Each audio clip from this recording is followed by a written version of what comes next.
this is one thing I've seen Dave do. High carbon steel love. I've probably seen it somewhere before, but it really stuck when he did it. I said I was going to try it, and what I like about this is the fact that you don't really need this wooden platform. You can make your feather stick on some rocks or on the wet ground, and you can light them here, then add them to your pile of wood, which I think is great. Now, I don't know if this is going to work, but I don't know why it shouldn't. This wood is really dry. I mean, you can see the feather sticking this versus the other one that was very wet. So, hold this here, and I have to prop this up really well against my chest.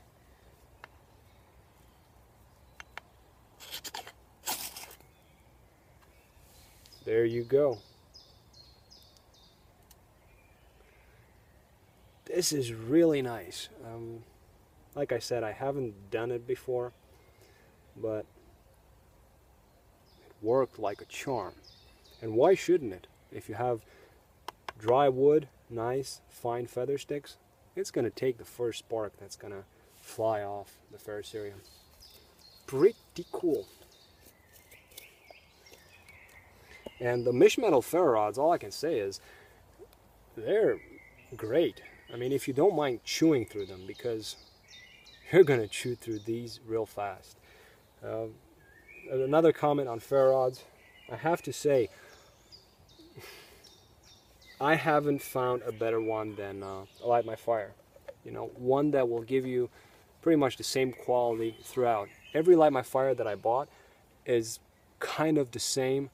It's a bit harder to scrape, but you will get consistent sparks, which I really like. Like I said, I'm not going to make a fire now, but I am planning to be here for another few hours, so I might cook something, then I will make a fire. So I hope you enjoy the fire making part, flame getting part. If you can get a flame with damp wood, you have to put a bit more effort into your kindling and your fuel, and you'll get a raging fire if that's what you want. But I don't think it's going to be very easy if you don't practice it. You know, you practice, you fail, you practice, you get it, you practice, you fail, and then eventually you'll know what to do. I'm still practicing and failing sometimes, but that's the fun part. As for the knife, which I also like to talk about, I will get a ferrocerium rod that does match the sheath. For a hunting knife, like I said, I don't need a fire steel, but if you have the fire steel loop and the sheath looks so great, why not? This sheath was a birthday present from a good friend of mine, V.S. Windwalker, and it is just an awesome sheath. It is full of leather hardener, so it is just as hard as Kydex, just more pleasant to the touch. And I like Kydex, but if you give me some leather that's been treated to be waterproof, water resistant, I'll take it any day. It looks much better.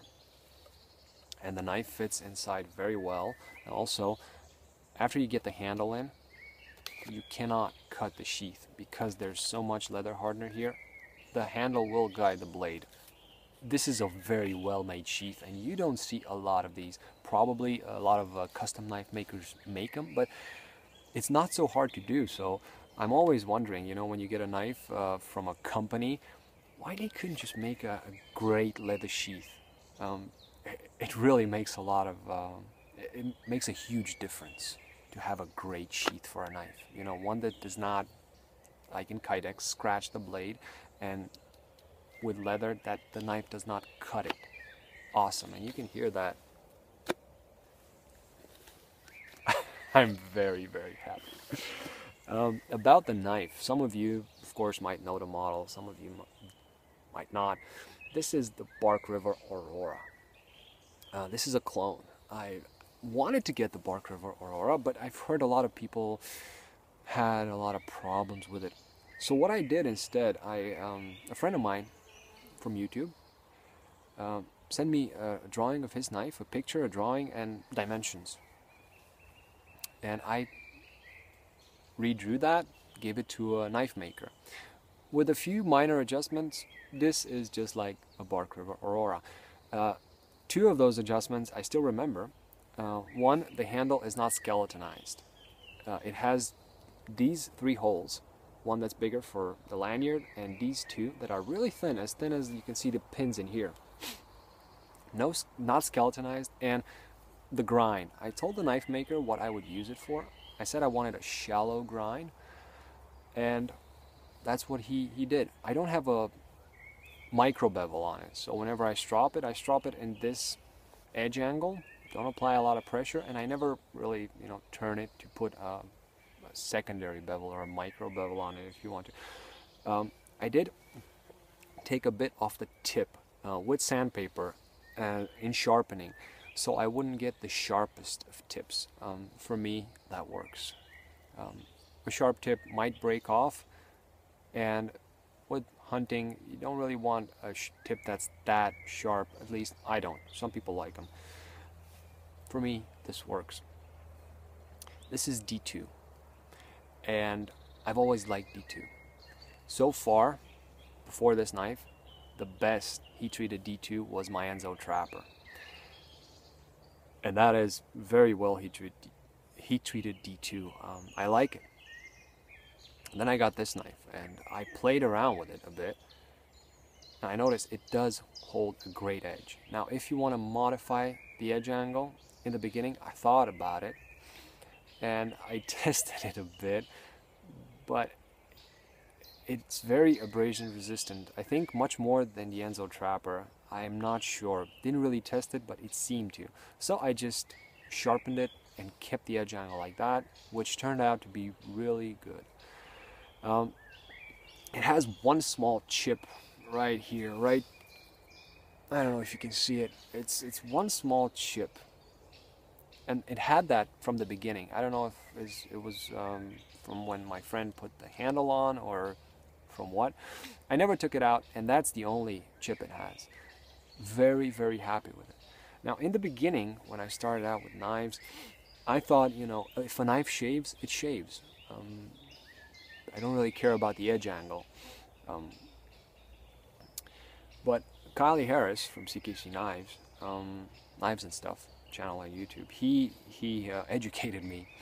He told me that, if you have a large edge angle, you will go through material much harder. It will require more force to go through them. If you have a shallower angle, you'll go through them much easier.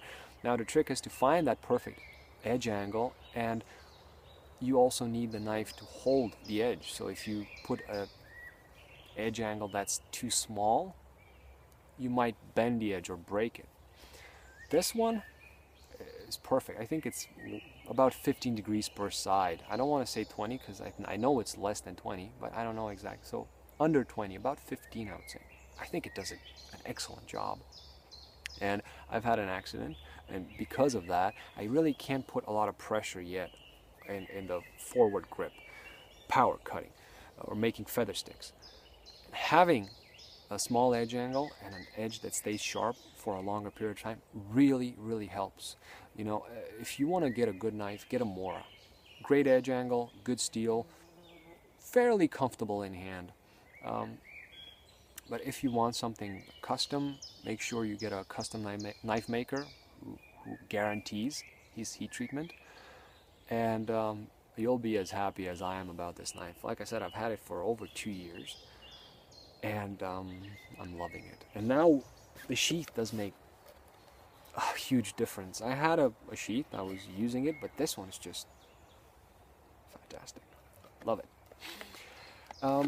I hope you enjoyed the video, the bushcraft part and the knife talk part. If you have any questions about it, either one, feel free to ask and I will get to them as soon as possible. I'd like to thank you for watching, and as always, I wish you all a great day.